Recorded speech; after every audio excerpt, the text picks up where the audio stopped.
Hari Om. On behalf of Chinmaya International Foundation SIF and Chinmaya Vishwavidyapith CVV, I welcome you all offline as well as online. It's our pleasure to present and revive this Open Learning for All lecture series, OLA lecture series, on this very auspicious day, Vasundhara Dinam. Let me start with an invocation. Ya Devi Sita Pankaja Sanavara Seenakshamalakara Ya Veenavara Danda Manditakara Smera Prafullanana Ya Vakyartha Pada Pramana Vibhava Ya Sarva Bhashatmika Tam Vachamadhidevatam Bhagavatim Vande Sada Bharatim. Goddess Saraswati, the overlord deity of literature, of speech, of kavya, of natya, of all the arts. Rajasekhara, in Kavya Mimamsa, Rajasekhara was a great rhetorician, a poetician. In his Kavya Mimamsa, he said, Ya dugdhapi na dugdha iva.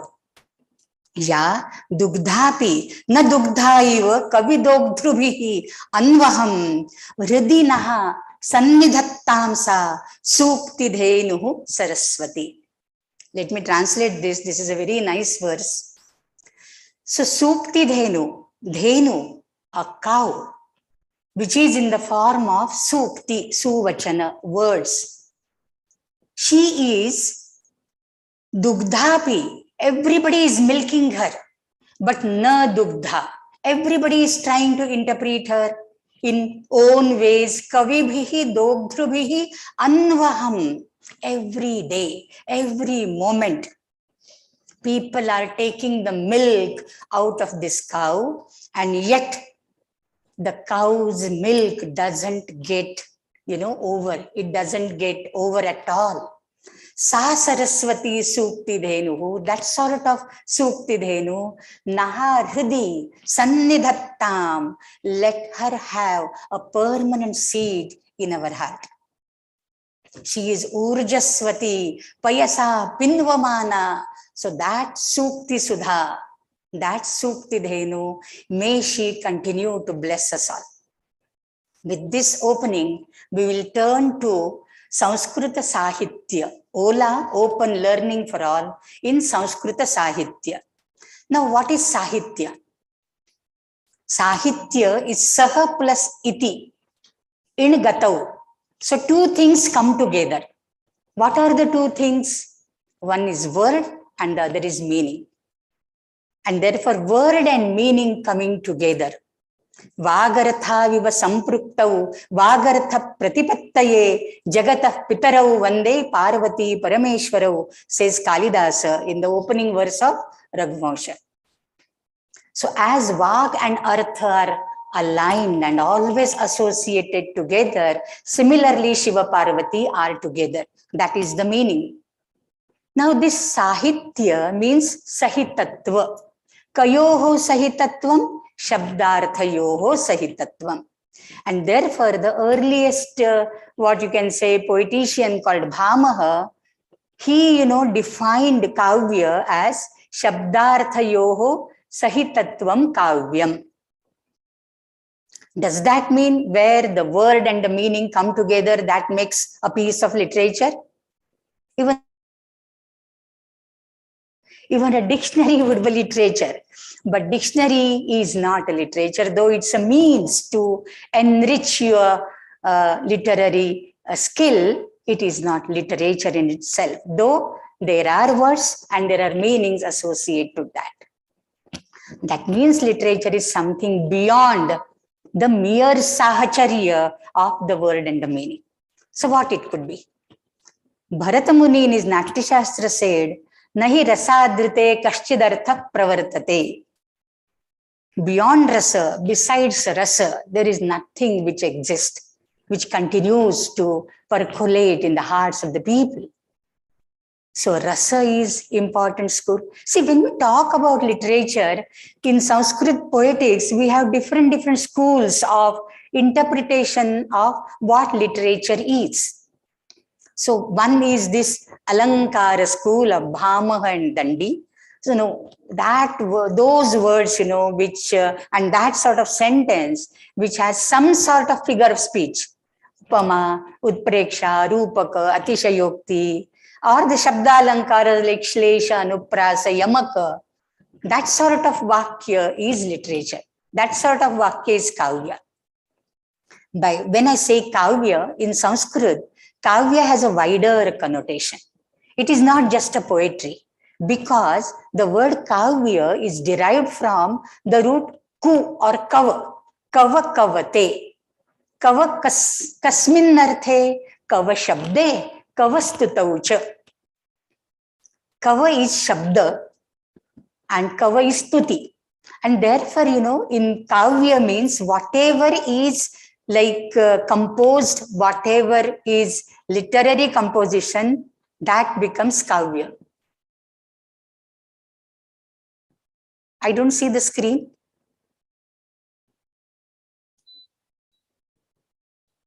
Is it on?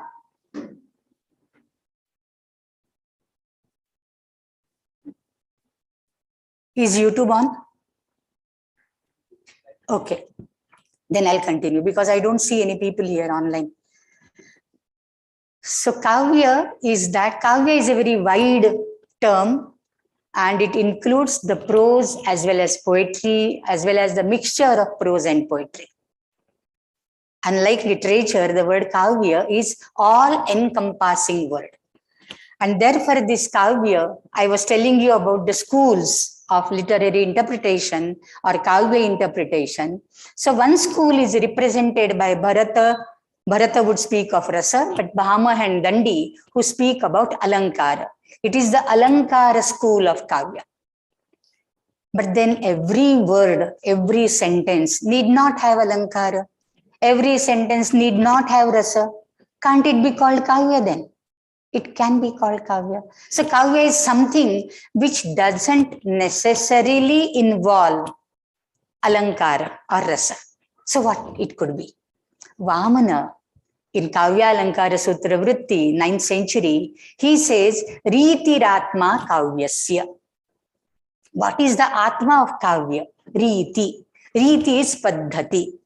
Ritihi is what he explains it, Vishishta Padarachana Ritihi. A specific syntactical order of words, choice of words and letters, that is called Riti.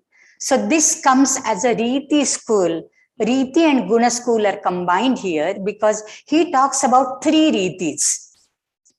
Vaidarbhi Riti, then Gauri Riti and Panchali Riti. Now Vaidarbhi Riti, everybody knows, Kavi Kulaguru Kalidasa is the master of Vaidarbhi. What is so special about Vaidarbhi? It has all soft consonants. Then the nasals, anuswaras here and there, that renders that softness to it, that renders that gayata to it, okay? Lalita lavanga lata parishilana komala malaya sarire. Right? Jayadeva talks about that. Vasati vane vanamali, right? Or Drumasa Pushpa, Salilam Sapadmam, Ritusamhara Varanana of Kalidasa. All are good examples of Vaidarbhi Riti. He masters Vaidarbhi. Then comes Gaudi, is Samasabhuyastvam. There are so many difficult words. Mainly it comprises of the harsh consonants. Harsh consonants are the first and the second of the Vargiya Vyanjanas. In the Kuchu to Tupu, the first two letters of every Varga are harsh consonants. The last three are the soft consonants, right? So, K, K, Ch, Ch, T, T, T, T, P, P. These are the harsh consonants. That is one speciality of Gaudi. And secondly, it has long compounded words. Samasabhuyastvam. That is Gaudi. Banabhatta masters Gaudi. Then, Subandhu in his Vasavadatta, he to claims Pratyakshara Shleshatvam Mama Kavye. Pratyakshara Shleshatvam. There is Shlesh on every word. pun on every word. So Subandhu. But Banavatta, though he normally writes in Gaudi, he is also known to write in, all four types of Gadya. We'll come to Bhasa, then we'll discuss more about it. So that is Gaudi. And Panchali, Shabdarthayoho samo gumphaha Panchali ityabhidhiyate. Shabda and Artha, equal weightage, not more importance to Shabda, nor more importance to the meaning as well. Samo gumphaha, equal weightage to word and the meaning is Panchali. Most of the poets, they prefer Panchali. At some places, according to the rasa delineation and the rasa requirements, they would do the Vaidarbhi or the Gaudi, but mostly it is the Madhyama Marga of Panchali.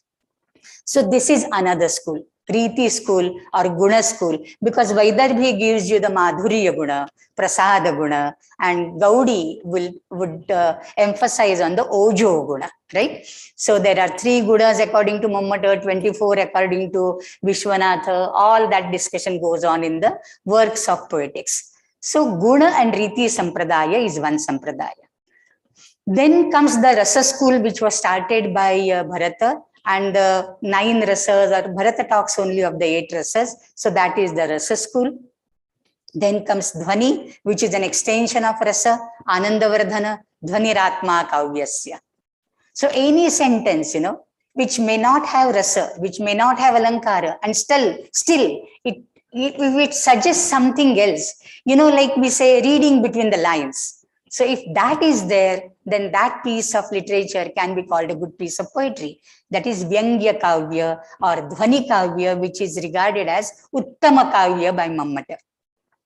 Of course, in between comes Kuntaka, who says, like Vidagdha Bhangi Bhaniti Vakrokti. Something which you say in a very striking manner, Vakrokti. Not in a straightforward manner, in a striking manner, Anyokti Rupena. That becomes another school, Vakrokti school, then Dhvani school. So many schools of literature. But how this literature came into existence, first of all? People talk about so many theories of this, like going to the derivation meaning of it, Kava Shabde or Kava Stutav, Stuti of whom? Most of the poems, they are written by the poets who were patronized by certain kings. And therefore the stutis, the panegyrics, the eulogies of those kings and princes, that could be one origin of Kavya per se. So you are bound to praise your patron, right? And those panegyrics, they reflected in stutis. That is one theory. One could be, no. It is not every time the panegyrics, It could be love. Love is the most predominant sentiment in the human world, even in the animal kingdom, but human world especially, because they can articulate and express it more distinctly. So love theme overrules all other things, and therefore all these themes, mostly they have Shringara as the main rasa, main sentiment. So erotic element has given birth to many of the Kavyas. And that is true to most of the classical Sanskrit literature, especially the Kavyas, especially the lyric Kavyas, the Khanda Kavyas. And one more stream is there, which says heroic is the element, the ballads, the Veera Gatha, the Shaurya Gathas of the brave, illustrious kings. They were told by their bards, the Bhatas, the Charanas, the Bandijanas, and that turned into a poetry. So there are these different theories of how this poetry came into existence, or how literature per se came into existence. Now, when we are talking about this, can we not say, oh, Rigveda is also literature? Because everything, we trace back to the ancient most work, that is Rigveda Samhita. Can't Rigveda, Atharva Veda be called literature? They are apaurusheyatvat sahityamiti na ganyate. It is not Sahitya per se, because we don't analyze that in the light of all these theories. That is a anachronism. I mean, whatever has taken place earlier, you are applying the theories which came into existence in the later period, and you are applying that to the former one. Because they are considered as the revelations and apaurushaya, it is not in the purview of our Sahitya Ola lecture series. So then what comes in our Sahitya Ola lecture series? When we are talking about Sahitya, Sanskrita Sahitya, we are not considering Vaidika Vangmaya, okay? That is for sure. Okay, if not Vaidika Vangmaya, what about Ramayana, Mahabharata, Puranas and all that? Can't it be considered as literature, as Sahitya? And can't we have that in this lecture series? We could have, but we are not. Because Ramayana and Mahabharata are considered to be the itihasas by us. Ramayana is called as Adikavya and Valmiki is called as Adikavi because, we all know that story. Ma nishada pratishtham tvamagam shashvati samaha yat krauncha mithunadekam avadhihi kama mohitam. That's how the entire Ramayana got triggered, got initiated in the mind of sage Valmiki. Once he went to Tamasa river for his daily ablutions, he saw a hunter hitting a male bird when the birds are mating on the perching on the branch of a tree. And the female wept, lamented. It was like heartfelt sorrow in which Valmiki was soaked. And that shoka made him articulate a shapa which was given through these words, Ma nishada pratishtham tvamagam shashvati sama. Oh hunter, may you not get pratishtha, any recognition, for Shashwati Sama, for many years to come, because Krauncha Mithunad Ekam Avadhihi Kama Mohitam. When the Krauncha was making love, you hit that male bird, and therefore may you not attain any recognition throughout the years to come. Now this came out of his mouth. It was like, as Wordsworth would say, spontaneous outburst of powerful emotions. That's what makes a poetry. Isn't it? A spontaneous outburst. And therefore, that is the Adikavya, and Valmiki is called as Adikavi. But we consider this as Rishi Pranita, Arsha Mahakavya, and therefore we will not take that into account. I am giving you the scope and limitations of the Ola Sanskrita Sahitya. What could be the scope and how we are going to limit it in these lecture series. So Ramayana we are not taking into consideration. What about Mahabharata? After Ramayana, Vyasa composed Mahabharata. The literature, Yadi hasti tadanyatra, yanne hasti natat kvachit. That is the boasting, proud, declaration. Whatever is there, you can find everywhere else in the world. And yad ihanasti natadanyatra. What is not discussed here, you may not find it anywhere in the world. So that is the vyapti of Mahabharata. It is Vyasochishtam Jagat Sarvam, as it is generally said. Vyasa has touched upon each and every part of human life. There is not a single thing which is not being touched upon, which is not being discussed by Vyasa. Vyasochishtam Jagat Sarvam. And yet we are not going to consider it because it is itihasa for us. It is not written by Vyasa to compose a piece of literature. He is narrating the Kaurava Pandava Yuddha and their entire journey, So the main intention is itihasa. Poetry comes by and by. It is anushangika. That is not the main goal. Composing a literary piece to be relished by the Rasikas, was never the intention of either Valmiki or for Vyasa, and therefore Ramayana, Mahabharata, and naturally after Mahabharata, the Ashtadasha Mahapuranas and the Upapuranas, Vyasa Kartrukani, Puranani, and therefore we are not going to consider that in this lecture series. Now you may wonder, like Neti Neti Brahma in Brihadaranyaka, you have been telling us, oh, we are not considering this, we are not considering this, we are not considering this. Then what are you considering after all? What all you are considering? And still so much remains, We have left aside the entire Vedic corpus. We have left aside the entire Smritis, so to say, the Itihasa Puranas and all. And now we are considering what then, if the major chunk is gone, then you will be able to finish it, in 10-15 hours or so.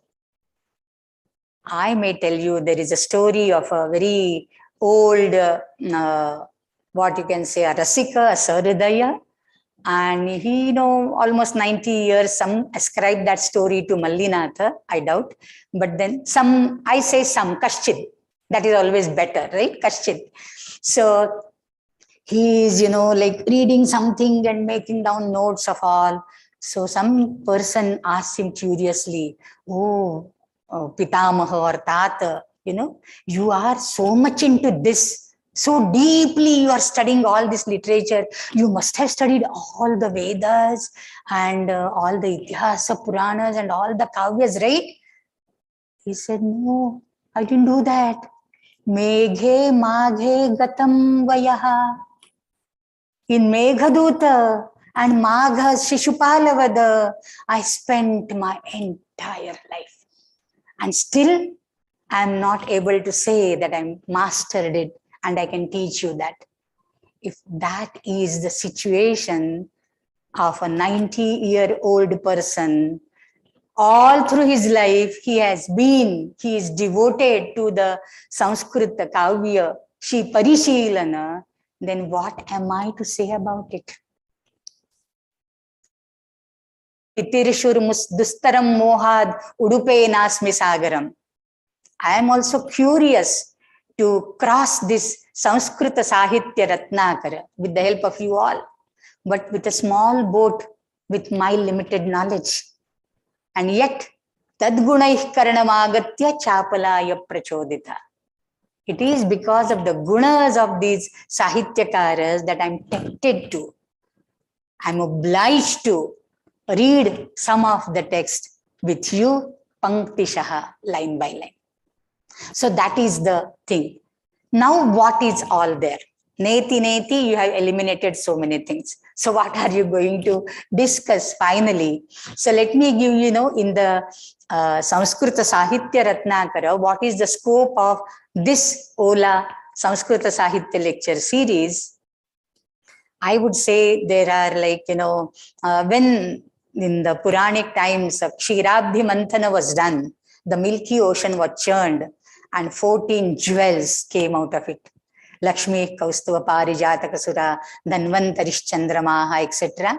So like that, we can have 14 Ratnas from the Sanskrit Sahitya Ratnakara. I have picked up some 14. You may pick up some others.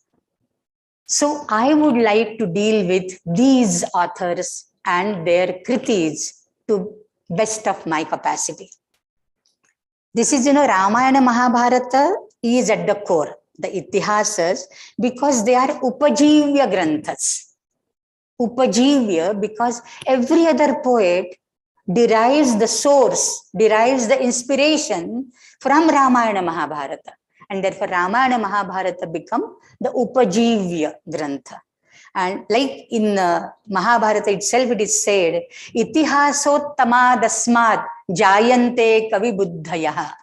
From this Itihasa, there emerge many great poets. Many people get inspired to write dramas or kavyas or champus inspired by Vyasa and Valmiki. So we keep Ramayana Mahabharata at the core, at the center.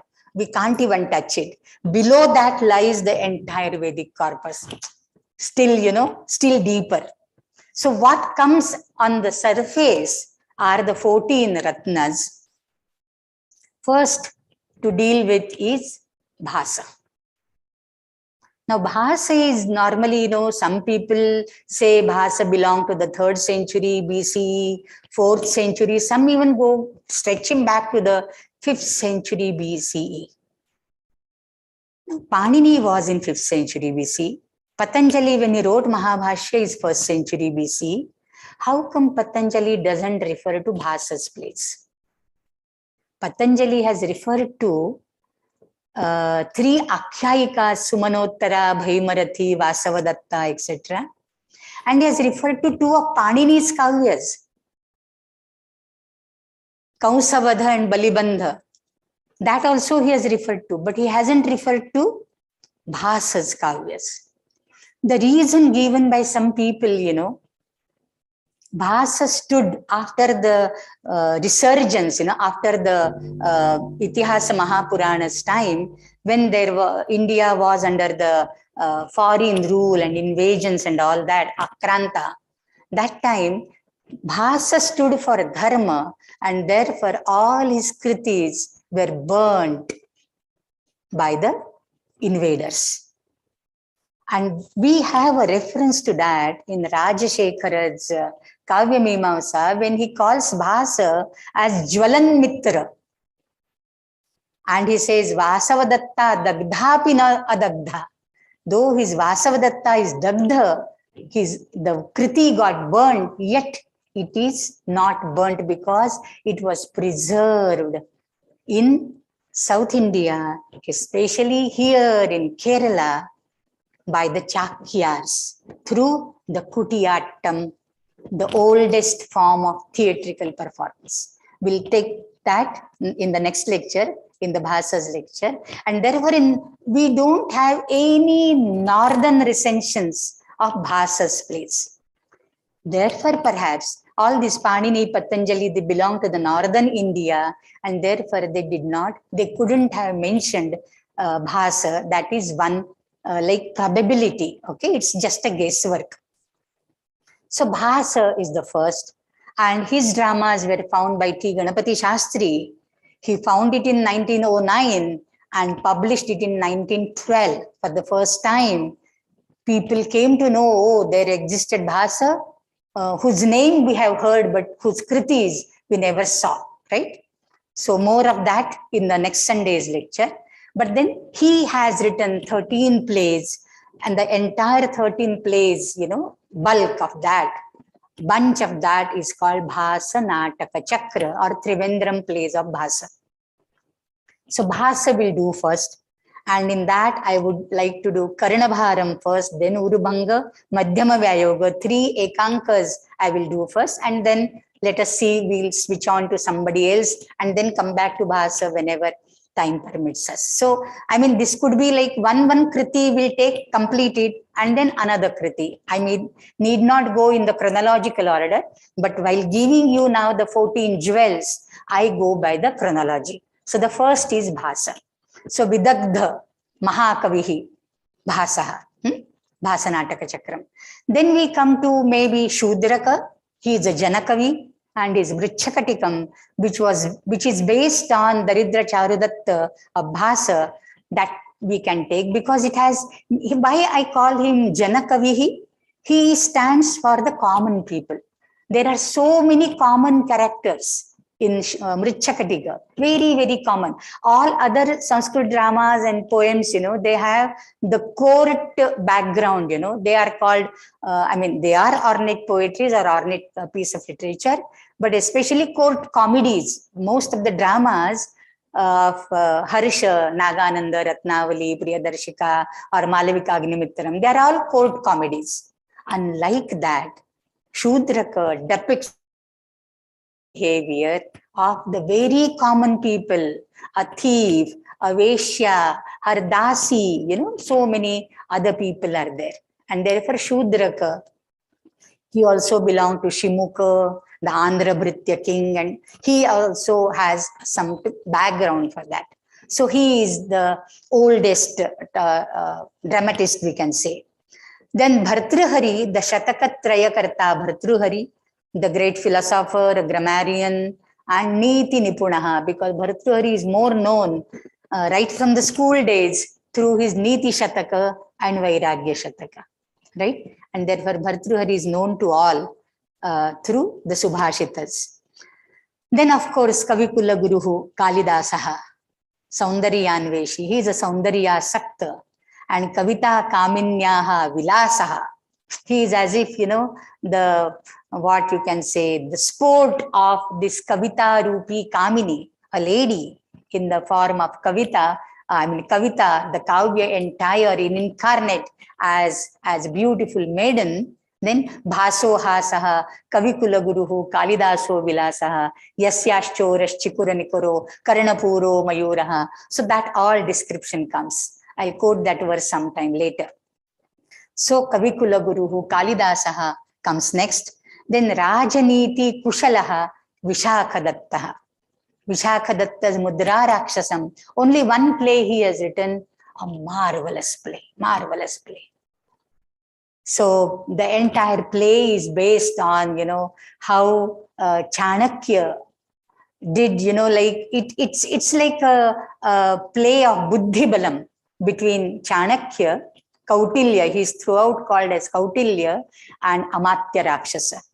These are the two opponent parties, and they are, as if seated against each other and moving their pawns and moving their wazir and other things. Like they are playing chess. And there is Shaha and Pratishaha, Katshaha, plans, and then the plans are devastated. He makes another plans which Kautilya knows, and Kautilya beforehand, after knowing, that those plans, he devastates all these plans and all that. And ultimately he is successful in bringing Amatya Rakshasa to Chandragupta's side. So all that, it's a political drama, very intriguing, very captivating. Once you start reading Mudra Rakshasa, you won't keep the book at all unless you go to the end of it. So very captivating Mudra Rakshasa. Then Bharavehe Arthagauravaha. So the Kavi Bharavi, who wrote only one Mahakavya, Kiratarjuniyam. And you know what, in the critics' world of Sanskrit, they say the first three sargas of Kiratarjuniya are Pashanatraya. It's like breaking the stone with the hammer. You go on breaking it till you reach the core, till you reach the meaning of it. Bharavi is called as, like Narikela Paka. If Kalidasa is known as Draksha Paka, Draksha Madhura, and you put Sikata, you put Sharkara in it, it adds to the Madhurya. It is Draksha Paka. All sweetness together. Okay? Bharavi is Narikela Paka. It is a coconut. Unless you break the hard nut, the shell, hard shell, you can't get the sweet water and the sweet malai inside. The soft coconut inside, tender coconut. So to get that, you have to break that hard shell. Bharavi's poetry is like that. Outwardly, it is very, very difficult, but you have to decipher, decode, and then you come to the core of that. Bharavi's Kiratarjuniya. Maybe I'll take up first 2-3 sargas and some sarga which talks about the Chitrakavya. Then Kavirdandi na Samshayaha. Dandi is Dashakumara Charita. In fact, there is a famous Subhashita, it is said, Jatau Jagati Valmiki. When Valmiki was born, Jatau Jagati Valmiki, Kavirityabhidha Bhavat. The word Kavi got its existence. I mean, it existed. Till then, there was no Kavi. Okay? Till then, because this is Adi Kavi. Ramayana is Adi Kavya. So, Jate Jagati Valmikau, Kavirityabhidha Bhavat. Kavi iti tato vyase. Kavi, dirgha ikara. Kavi, that is two kavis. Kavi iti tato vyase. When Vyasa composed Mahabharata, the word kavi got the dual, the dvivachana. Till then, Valmiki was the only ekavachana, ekameva advitiya. Okay, only one kavi. This is a, like what you can say, a striking subhashita on the singular, dual, and plural of the word kavi. Jate jagati Valmiko kavirittabhidha bhavat. Kavi iti tato vyase. When Vyasa composed Mahabharata, kavi got the dual number, the dvivachana, and kavayaha tvai dandini. And O Dandi, when you were born, the word kavi got the plural. So after Valmiki and Vyasa, who is placed next? Not Kalidasa, not Bharavi, not Bhartrihari. It is Dandi. So Kavayastvai Dandini. So maybe obviously a certain big fan of Dandi who has composed this. Again, there is a story, these are all stories fabricated later on, because apparently Dandi and Kalidasa, there is lot of difference in their time period. They don't belong to the same period. But somebody imagined, they belong to the same period. And then they asked Saraswati herself, who is the best poet? Who is the poet in this world? Saraswati man. Saraswati said, Kavir Dandi, Kavir Dandi, Kavir Dandi na samshayaha. There is only one Kavi. He is Dandi, Dandi, Dandi. Na samshayaha. Then Kalidasa got, like, oh, who am I then? Who am I? Oh, Mataha, who am I? Then she said, Tvame vaham na samshayaha. You are me. There is no doubt.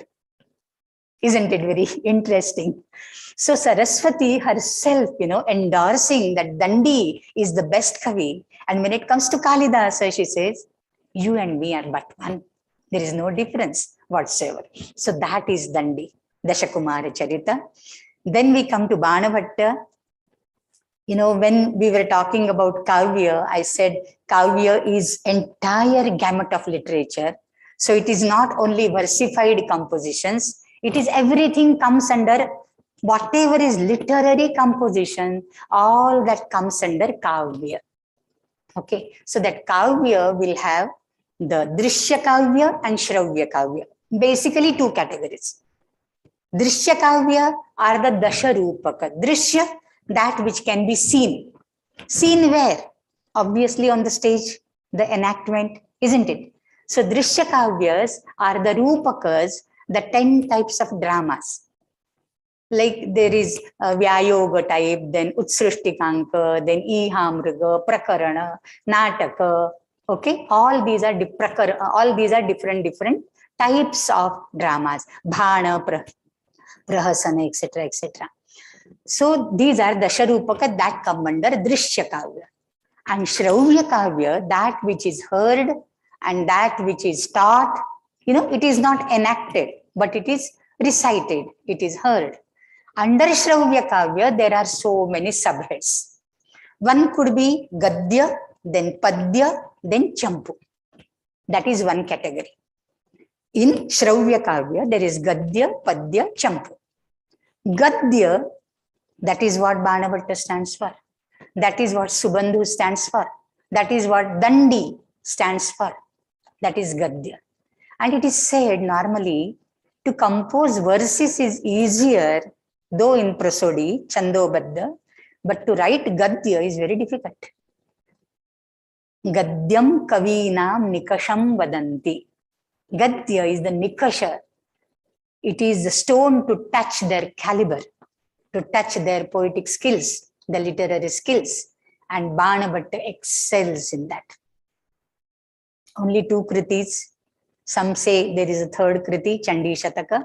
So, Kadambari, basically a fiction, a katha, and Harsha Charita, an akhyayika, historiographer Banavatta we see. See, he was patronized by Harsha of the Vardhana dynasty, Harshavardhana, in the 7th century. And he wrote his Charita right from the Prabhakara Vardhana, right from Pushpabhuti, the founder, king of the Vardhana dynasty, from Pushpabhuti onwards. So that all comes under Harsha Charita, a very marvelous book, Harsha Charita.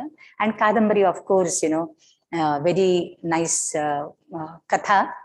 About Kadambari, it is again said, perhaps he wrote Harsha Charita first and Kadambari he composed later, because the Uttara written by his son and not by him. And it is said, you may all know that story. Such stories evolve around great poets, great literary artists. When Banavatta was perhaps lying on his deathbed, and he was worried about who will compose after me the Uttarardha, he called two sons, his two sons, and just wanted to test them, whom to assign this great work. And from his bed, he could see, from the window, a dried trunk of a tree, from his window, Vata, he could see that. So he just asked his son to describe that. What do you see there? And one son, he said, Shushkaha vrukshaha tishthatyagre. What do you see? It is a barren trunk of a tree lying there. It's standing there. Shushkaha vrukshaha. Best example of Gaudi. Shushkaha vrukshaha. See? Harsh consonants. Tishthatyagre with conjunct consonants and all. The other son, Bhushana Bhatta, he calls and asks him, what do you see there? And he says, Nirasa taruvara vilasati purataha. Nirasaha taruvaraha. See, once upon a time, that taru might be a great tree giving shade to all the birds and the people and the creatures. Now it has dried up. It is nirasa because the sap has gone away. It is devoid of the sap. But taruvara, and it looks so beautiful in front of me. It is not tishthatyagre. It's not just standing there. It looks so beautiful. See, this sentence in Vaidarbhi, see, Gadya also can have the styles. It is not that only the poems or the verses have the Vaidarbhi, Gaudi and Panchali. Even a simple Gadya like this can have all these styles and all these gunas. And this has a dhvani in it. Nirasa taruvara vilasati purataha. It has so many dhvanis. If you read Dhvanyalok of Anandavardhana, the very first, second Karika, when he gives the example of, Gatostamarkaha, a very simple sentence. Gatostamarkaha, the sun has set. Now what is there in that? It's a daily phenomenon, isn't it? The sun will rise, the sun will set in the evening. What's so great about it? But he quotes this as an example of dhvani. So many suggestions can be had through this simple, apparently prosaic statement, Gatostamarkaha. A thief, for example, who works only during night time, his office hours are night times, being a nocturnal worker. So he would say, oh, now let me start, my work. Let me prepare for that. He may think in that manner. A vendor, a roadside vendor, Gatostamarkaha, the sun has said, I must withdraw all my things and go home. It's time to go back. The birds, etc., the animals, etc., would come to their stables, to their nests and all. And Abhisarika, she would think, this is the time to get ready. Sola singar karke, main chali jaungi. So she will go out to meet her lover. So this one simple sentence has so many dhvani in that. Similarly, Nirasa taruvara vilasati purataha. The moment you call it taruvara, it shows, the past state of the taru, and it indicates the future state of the taru. Once there are rains, and once everything, with the lavish hand of rain, everything is bedecked, the whole earth gets bedecked, then this tree will also regain its lost glory. And therefore he calls it taruvara. Perhaps he imagines and visualizes that tree filled with flowers, leaves, fruits, and birds chirping there.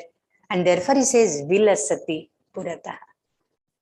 So that is the story of Banabhatta. And therefore, this Banabhatta's Harsha Charita and Kadambari. Kadambari's Uttarardha, obviously, he gave it to Bhushana Bhatta to complete that task. No wonder, because he described it in such a beautiful manner. So that is the glory of Banabhatta, and he writes in all four styles of Gadya, Muktaka, Churanaka, Vrittagandhi, all these four styles. Gadya is written by Banabhatta. So that Banabhatta we will see. Then we come to Kavishu Maghaha, great Vaishnava Vishnu devotee and a great Kavi per se. His scholarship is unparalleled. Magha. In his Shishupala, 22 sargas and thousands of verses. He quotes almost every available branch of learning which he might have undergone or studied. Be it Kama Shastra, Vastu Shastra, Natya Shastra, Alankara Shastra, Ayurveda, Artha Shastra, so many things. Even musicology, Gandharva Shastra. He talks about the types of Veenas. The very first sarga has the description of Narada coming down, and you may wonder, Narada coming down from the Swargaloka, it takes 7 verses for Magha to describe how he comes with his Mahati Veena. His Veena is called Mahati. Very beautiful description. And the first verse starts with the Shri, and therefore he is a great devotee of Vishnu. And it is said, Kavishu Maghaha Kavi Kalidasaha. Pushpeshu Champa Nagarishu Lanka, etc. And Kavishu Maghaha Kavi Kalidasaha. So Magha is a great poet. Then Veni Samharam, Bhattanarayana wrote only one drama, Veni Samharam. But then it is like, Yatha Tathya Bhavena, as it is. And he perhaps is, a very distinct Kavi, I should say. And what is his distinguishing characteristic? He has portrayed Bhimasena as the Nayaka of Mahabharata, which later on some others have done. It is neither Yudhishthira nor Arjuna, it is Bhimasena, and the entire Veni Samvara focuses on Bhimasena's valor. Of course, Duryodhana comes throughout the drama. Bhimasena occurs only from the third act of Veni Samvara. And therefore there is a question, who is the hero of Veni Samvara? That's a question for the students to be answered, who is the hero of Veni Samvara? But then he writes in a very powerful words. And the Bhima Pratijna, etc. And when he gets very angry with Yudhishthira and asks Sahadeva, bring that Agni, I want to burn Yudhishthira's hands, through which he played the game of dice. I don't have any trust in my elder brother, Very powerful, very Avesha Yukta Vachanas of Bhattanarayana, very Paradarshi, as it is like Yatha Tathya Bhavena Varnanam Karayan, Bhattanarayana. Then Vashyava Kavihi, Sakshat Shivasya Vibhuti Swarupaha, Bhavabhutihi. Sakshat Bhavaha Nama Shivaha. Shivasya Vibhuti Swarupaha iti Bhavabhuti riti uchyate. So that Bhavabhuti, writing Mahavira Charita, Uttara Rama Charita, Malati Madhavam, 3 great dramas, and he is told to be Vashyava Kavi. He has controlled and mastered Vani, Vashyavak. Vani is in his Vasha. He can mold and twist Vani as he desires. He is again one such, very unique artist, literary artist, I should say, who has portrayed Bibhatsa to the best of his use. Bibhatsa Rasa. No other poet would dare to do that. Kalidas has never done it. If you want to gain popularity, you have to portray the Sringara, the Hasya, the Veera, at the most Karuna. And for Bhavabhuti, Karunyam Bhavabhuti Reva Tanute. If you want to see Karunya, The sentiment of pathos, it's only bhavabhuti, none else. Karunyam bhavabhutireva tanute. And he has given such beautiful descriptions, of Dampatya Prema in Uttara Ramacharita. Dampatya Prema, very beautiful. And his Mahavira Charita also, after that he was criticized by the critics and he was not accepted readily. And then he says, Kalo ihayam niravadhihi vipula cha prithvi. Time is measureless and the earth is limitless. One day or the other, my kritis will be recognized and they will get the due respect and reward. So he is very hopeful. During his lifetime, perhaps, he was not much praised. So, but then Kalo ihayam niravadhihi, why worry? Kalo hiyayam niravadhihi vipulacha prithvi. Sampatsyate asti mama kopi samana dharma. There will be, if not on this huge surface of the earth, if at this particular moment there is not a person who can empathize with me, sampatsyate, he will be born in later age and he will really understand and realize the value of my poetry. So, Vashyavakavi Bhavabhutihi.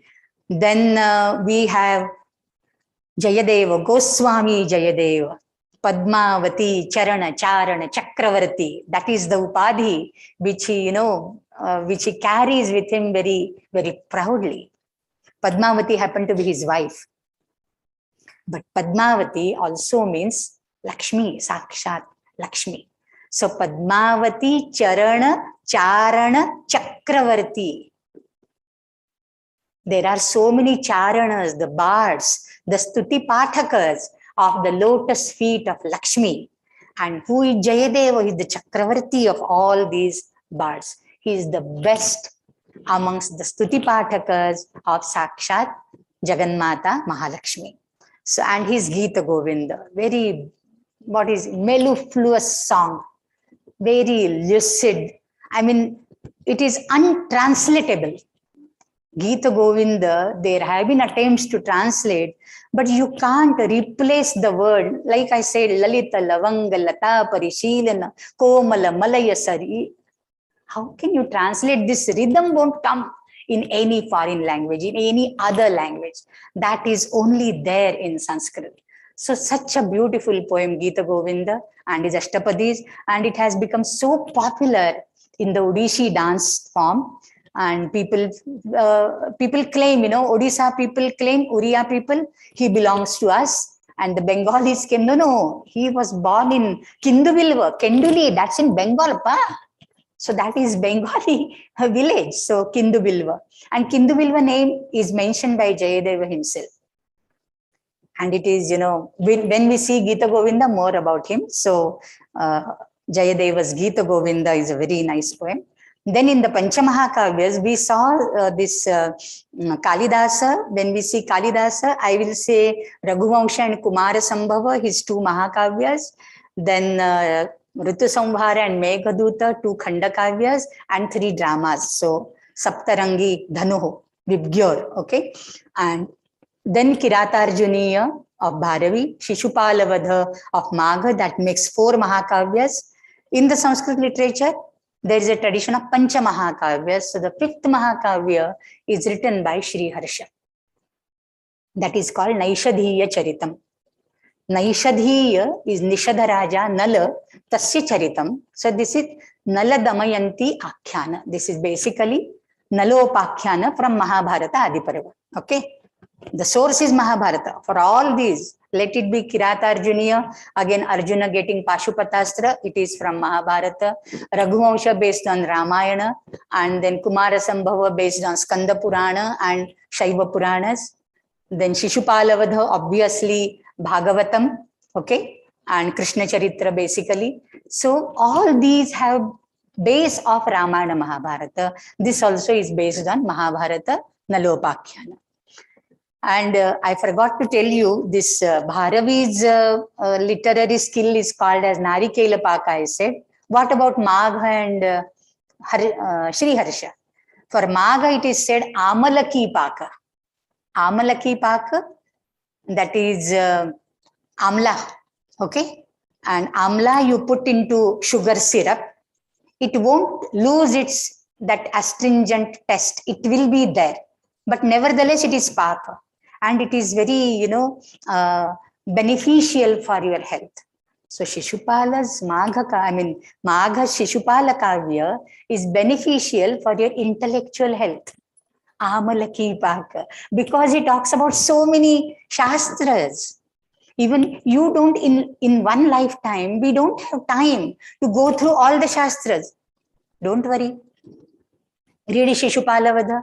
You will come across at least few points in every shastra, and that is beneficial for your intellectual skill, So for that health, Amalaki Paka, Shishupala.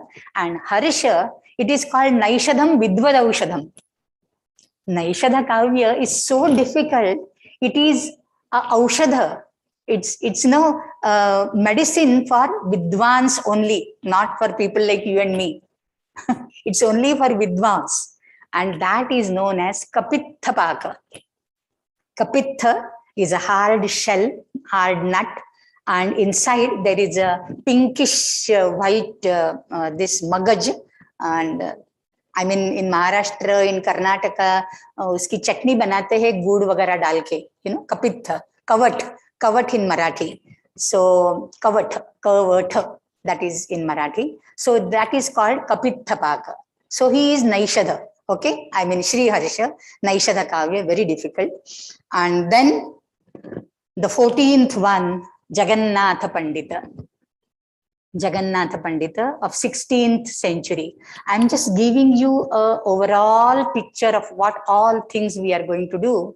In the flyer and in the advertisement, in the on the website, it is stated from Bhasa 4th century BCE to Jagannatha Pandita 16th century CE, a span of 2000 years of Sanskrit classical literature will be taken into consideration in this Ola lecture series. So this is Jagannatha Pandita. Jagannatha Pandita wrote the Khandakavyas like Bhamini Vilasa. There are 4 sections in that: Shrungara Vilasa, Prastavika Vilasa, etc. And he is more known for his Ganga Lahari than for his Bhamini Vilasa. He is more known for Ganga Lahari. And it is said that he was patronized by Shah Jahan, the Mughal king in Delhi, basically a southerner, but patronized by a northern king. And he was so dedicated, so devoted to the Mughal king that though he was offered services by other people, he said, Anyena kenapi nrupena dattam shakaya vasyat lavanaya vasyat. Whatever the other kings offer me, that will take care maybe of my vegetables or my namak or my lavana, I mean, that is so peanuts. It's just peanuts. What I'm getting here is much more than I deserve.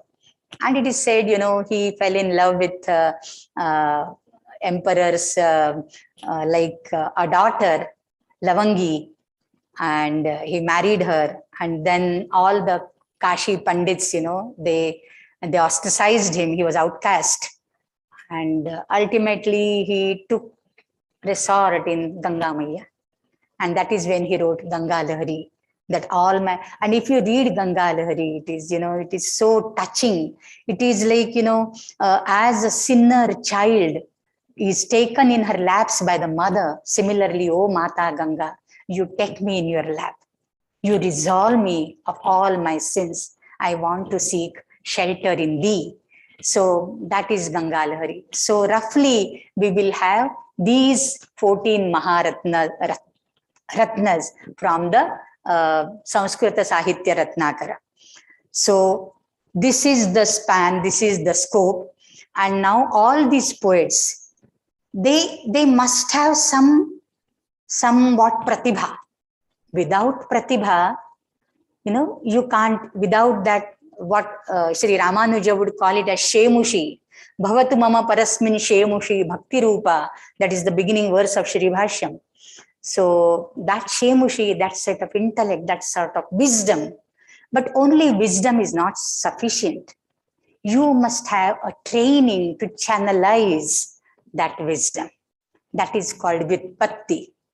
So there are, some requirements for all these poets. Whom we have chosen here as the 14, the kavis or whatever, Nataka Karta or whatever, kavis we can call it in a Sanskrit term. So they have definitely the pratibha.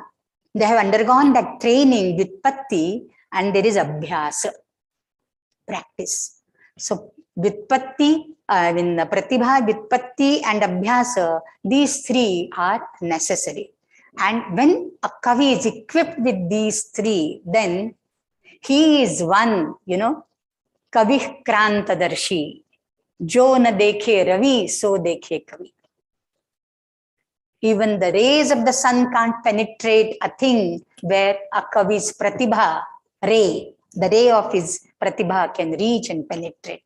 So Jo na dekhe Ravi, so dekhe Kavi. So that is the what you can say, importance of Kavi Pratibha, Kavi Vitpatti, and on that Rajashekhar and others, they have so many textbooks. I mean, we are not going into any structural and theoretical work of Sahitya. So I am not dealing with Mammata's Kavya Prakasha or Rasa Gangadhara or Sahitya Darpana by Vishwanatha or Kavyalankara Sutravritti.